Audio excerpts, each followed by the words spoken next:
Ça y est, vous y arrivez. Bonjour Monsieur Turkheim. Ça va? Ça va bien? Eh ben merci d'intervenir dans votre forêt. Il n'y a pas de quoi. C'est beau. On vous laisse ensemble. Nous on continue, on a une virée. Ouais.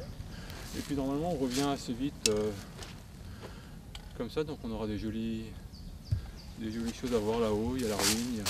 Oui, j'ai vu ça de la voiture. Eh ben très bien, ma foi. Ok. Où Ça s'imprègne. voilà, vous êtes à bonne école avec Francis. Bon bah super, merci beaucoup.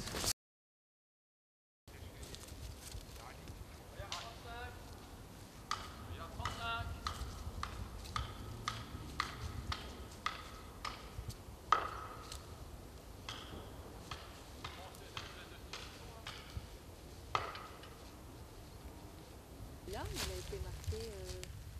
Qu'est-ce qui a conduit à son marquage?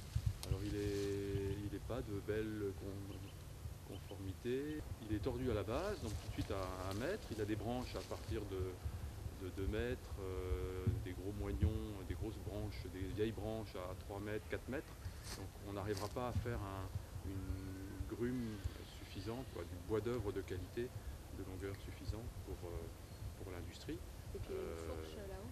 Alors il a une fourche, alors la fourche elle est relativement haute, hein, mais c'est vraiment nos considérations sur les premiers 7-8 mètres, 6-7 mètres. C'est là où il y a la valeur du bois. D'accord.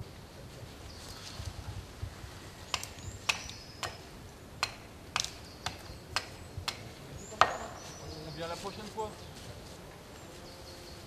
Il est bon celui-là, il n'a pas de... Billard 60. Regarde, 60.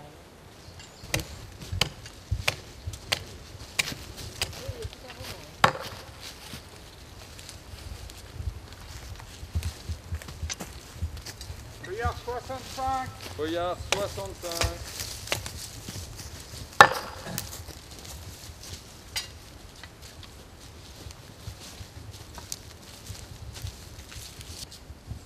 Feuillard 55.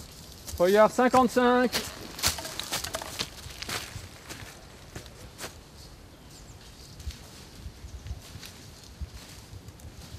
Quand tout est beau, on laisse.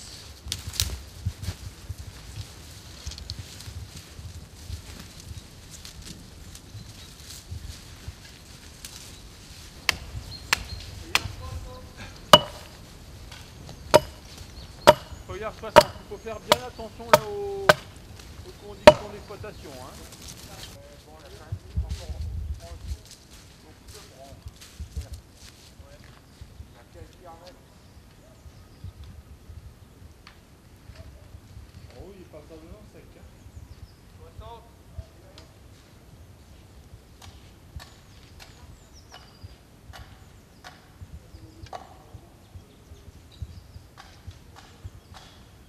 Là, j'en ai avec un trou. Non, le tien, il a un trou. Le tien, il n'est pas mieux. Hein. Alors, on laisse celui de Simon et on prend nos deux. Ok, d'accord.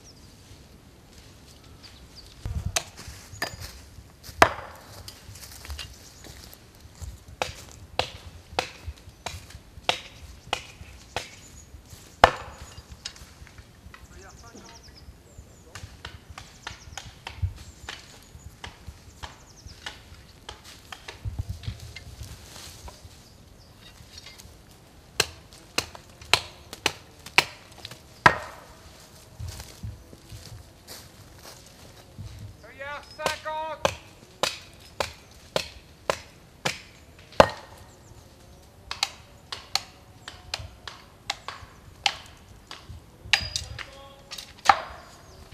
Feuillard 60.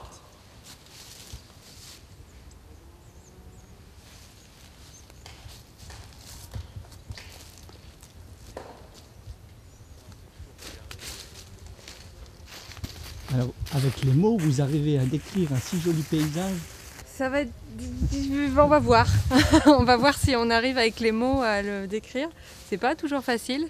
Puis il faut le décrire et en même temps qu'informer. Donc ça c'est un travail d'après. Tout à fait.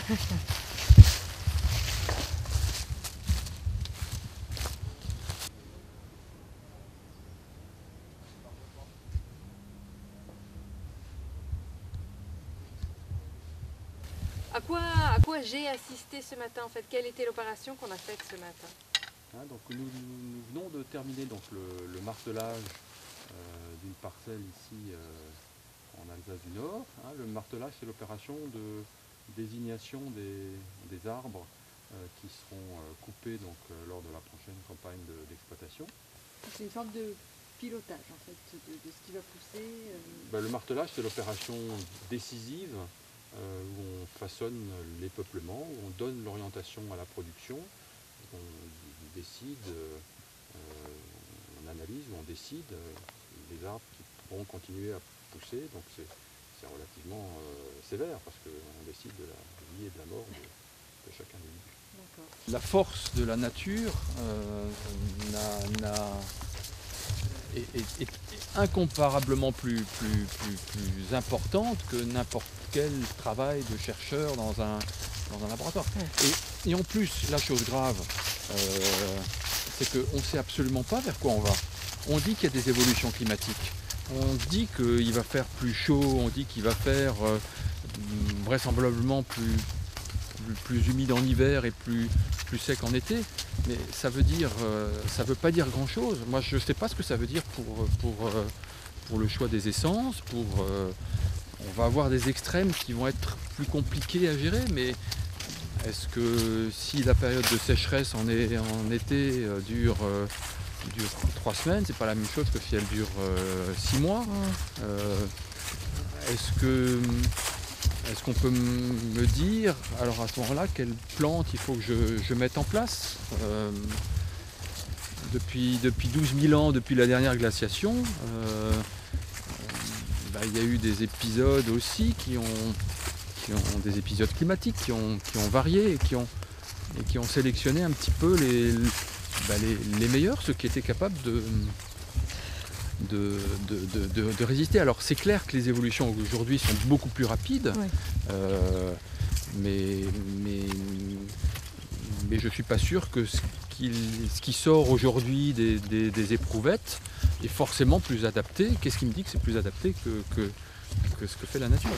Et je dirais que toute cette régénération qu'on voit avec ces milliers de plants, de jeunes plants qui sont là, qui viennent en mélange, là vous avez tout, vous avez du sapin, vous avez de l'épicéa, vous avez du pin, vous avez quelques douglas qui viennent, vous avez du hêtre, vous avez quelques chênes, il y a un mélange d'essences, on les laisse pousser, que les meilleurs gagnent, ils sont en même temps les plus beaux.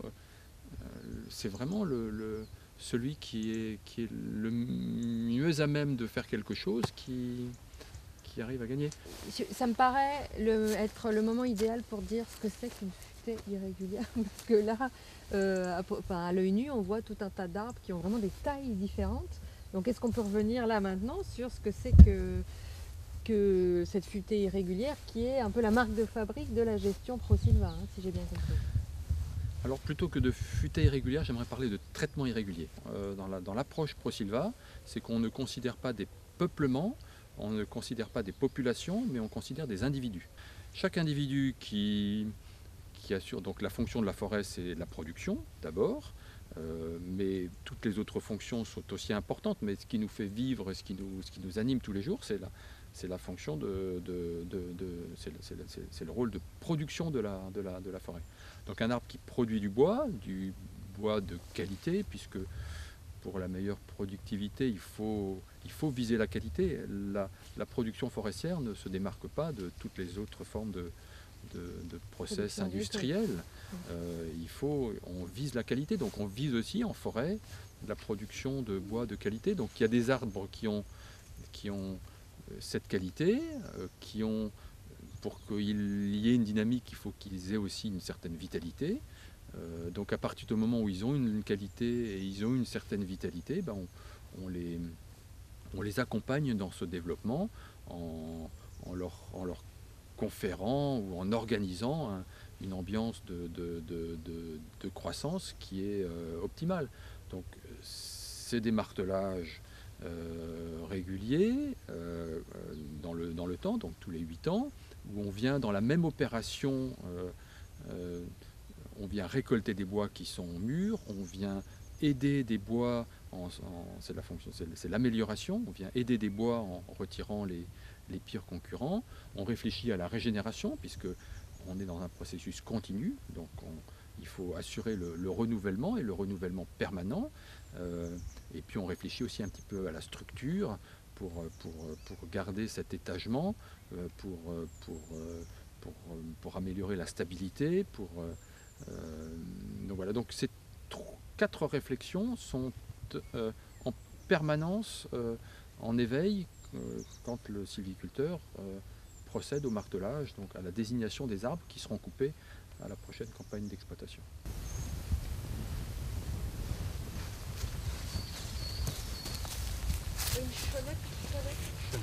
La ruine est perdue en forêt, donc on est ici dans des parcelles qui sont gérées comme l'ensemble des autres parcelles de la forêt.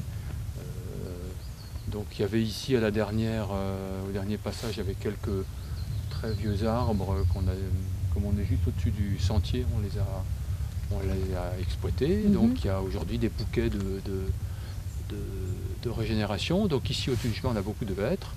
On a quelques vieux chênes, quelques magnifiques tilleuls et quelques châtaigniers absolument extraordinaires. Donc, il est clair qu'on entre ici dans une zone où le rôle de production est passe peut-être en deuxième priorité. La priorité c'est les alentours immédiats de la ruine.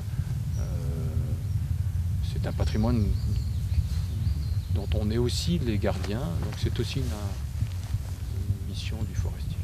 On est au sein de la propriété, donc en fait tout ce que vous voyez on est partie des forêts dont on s'occupe. Donc là on voit bien le mélange. Donc là on voit bien le mélange, donc les alternances de pins, de hêtres, d'épicéas, de mélèzes,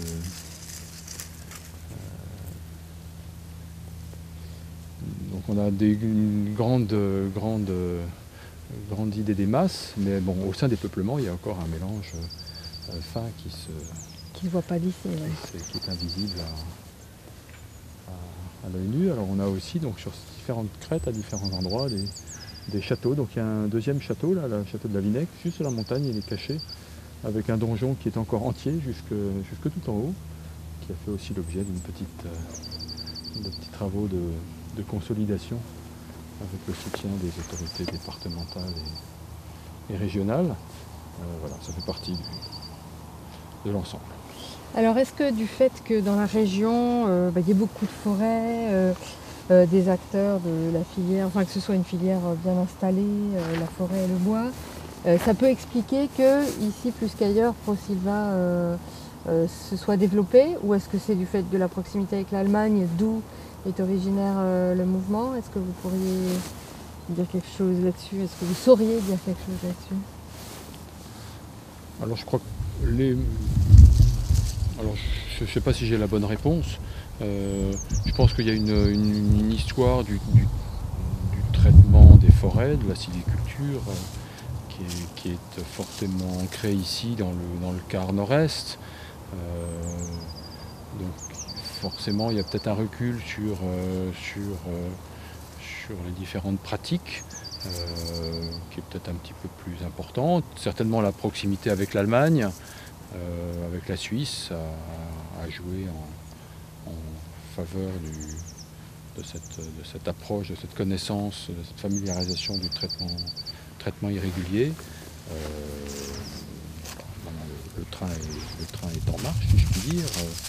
Donc il y a de multiples expériences ici et là à travers la France, à travers l'Europe.